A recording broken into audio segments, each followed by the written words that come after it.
everyone, I am Mecha 42, your favorite YouTube harpy, and I really have to comment on this video.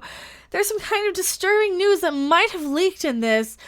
Either that or the writers and creative team and production people behind Star Trek Discovery might not know things. Just things in general. Anything, words, proper terminology, stuff like that. So let's read the article and then I will get back to my trigger moment here. This is an interesting article. So I found this is from Sci-Fi Wire. I will link this in the description below so you can go and read the article and watch the full interview. And I want to play the whole thing, just a choice little clip here.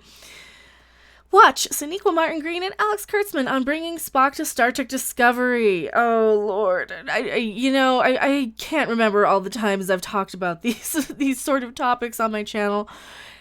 It's kind of a reoccurring theme with this show, so let's just get right into it.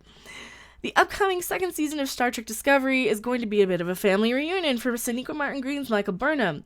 Ethan Peck is portraying a young version of Michael's adoptive brother Spock. Actually, she's the one who's adopted, so I think they all have this sort of I think they all have this copy. I think it's just something that the studio pre-recorded for everybody. Because it's all the same thing. I know I've talked about this like a million times over. Ahead of next week's season 2 premiere, Green shared her enthusiasm with Discovery's new brother and sister dynamic with Sci-Fi Wire. We're brother and sister, right? That's what's on the page. That's the story, and that's what we created around. You're not, though. You're the pet that they brought home because you're a human. You're kind of not.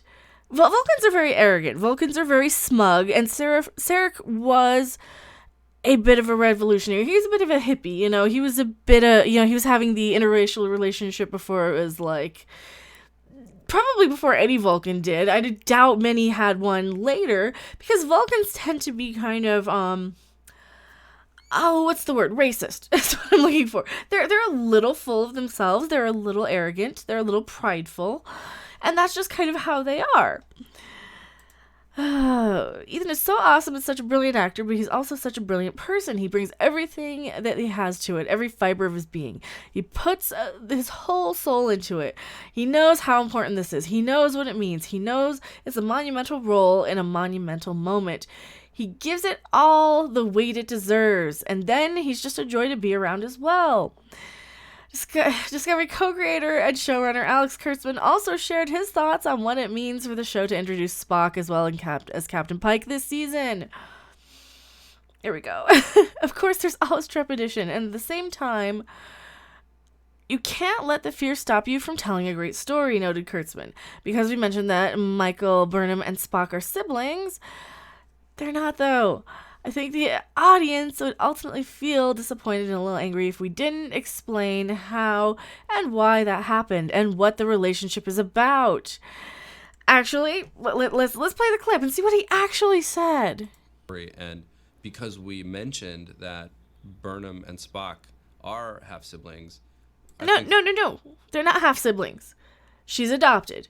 Spock is not the adopted one. Spock's natural parents, Amanda and Sarek, adopted this girl after Klingons killed her parents.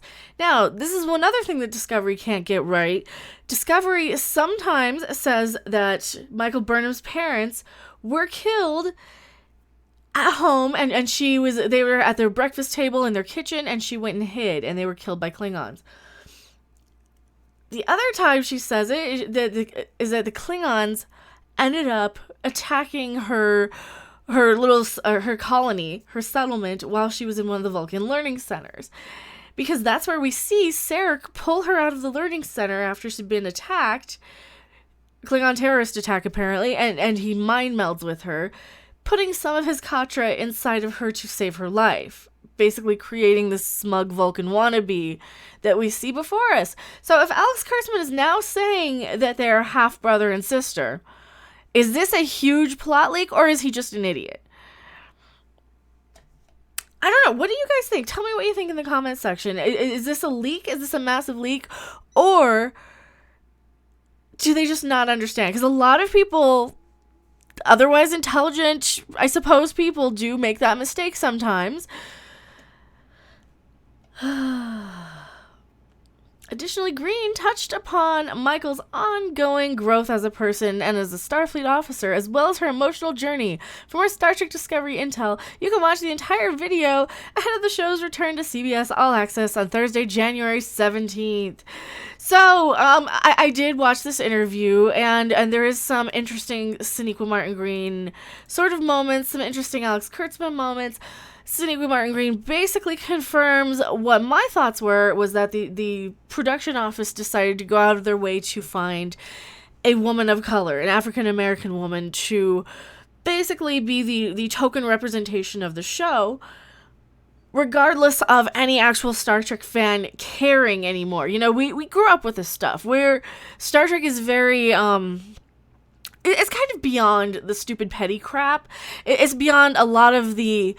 It takes place... How do I put this delicately without pissing off everybody?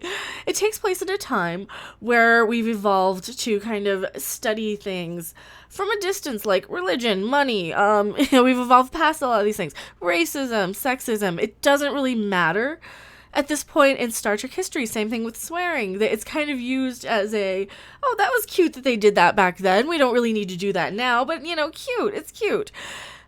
And to be insulted by Sonequa Martin Green when she...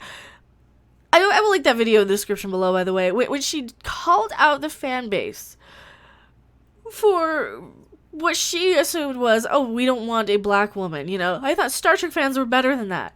No, that's not what we said. What we said was, we don't care. We're beyond that. It doesn't matter. You're more than the color of your skin or what's in between your legs. But yeah, so she confirmed that. She also quoted a couple of times, the needs of the many outweigh the needs of the few. I kind of have an issue with these sort of Big Bang Theory Star Trek quotes that they go around saying, because that tells me that you're kind of making Star Trek now for the Star Trek fans who probably wouldn't necessarily be Star Trek fans. These are a lot of the new people who are coming in, who are very trendy, who didn't like Star Trek before because it just didn't... It wasn't for that lowest common denominator sort of viewer that it now sort of attracts. The same type of viewer that decides to just bully me in my comment section of the Picard video thinking I care. You know, thinking it doesn't actually help the video with all the likes and dislikes and comments. But these are the same sort of people who bullied us in the 70s and 80s and 90s for liking stuff like Star Trek, and 60s, probably. And they're out in full force, ecstatic for all these new Star Trek Discovery show and the Picard series. And they take such great pride in knowing that we're upset that our favorite characters might be getting destroyed and ruined. And I kind of want to almost agree with Sonequa Martin Green on that I'm sorry, Star Trek fans should behave better. They should know better than to go around bullying each other online, than to go around sending these organized groups to downvote videos. Like, seriously, I'm not new to YouTube, okay? I've been on YouTube a long time. Something like that only really counts as interaction to YouTube. One, it counts as interaction. The more you comment, the more you hate watch a video, that tells YouTube, oh, there's something here. People are engaged in this. People are interacting. People are watching this, and it's causing a reaction, whether a positive or a negative reaction. Two, downvoting a video only says, I don't want this creator or this type of content showing up. It kind of trains the algorithm. It's like the days of TiVo back in the day where you could thumbs up and thumbs down and kind of train the algorithm to what it would recommend you. Like, let's say I don't like sports ball, so I thumbs down all the sports ball stuff and it never shows me sports ball in my recommendations. So that's kind of what that is. And it's really, really cute that they think that it's going to, like, upset me or, you know, be something I care about. I don't know. It's just, you know, you're Star Trek fans. You're better than that. Same thing with from from this point of view, to kind of go back to what I was talking about the whole Big Bang Theory sort of fan base, and I use that as an example because the Big Bang Theory to me is something that takes the geek culture and the nerd culture, stereotypes it, and makes fun of it in a lot of circumstances. I don't think that's what we want in Star Trek. You know, we don't want a lot of trendy, preppy people who would normally just be, God, in my day, these are the people who'd be doing the like dancing after school to the Achy Breaky song or You Can't Touch This. And these would be like the trendy people, the really popular people who are now on board with Star Trek because geekdom and pop figures and Marvel movies and sci-fi geeky stuff are the current trend. What do you guys think? Am I completely off the mark on this? Is Alex Kurtzman just stupid, or are we actually getting some sort of leak here that these guys are actually brother and sister? That's going to make me really throw up in my soup tomorrow, I think. I don't want that. What do you guys want? Let me know in the comment section below. I am Mecha Random 42, your favorite YouTube harpy, and I will see you guys on the next video or live stream. Bye! Thanks for watching. If you liked it, make sure to hit that like button, and if you want to see more, don't forget to subscribe. See you in the next video. Bye!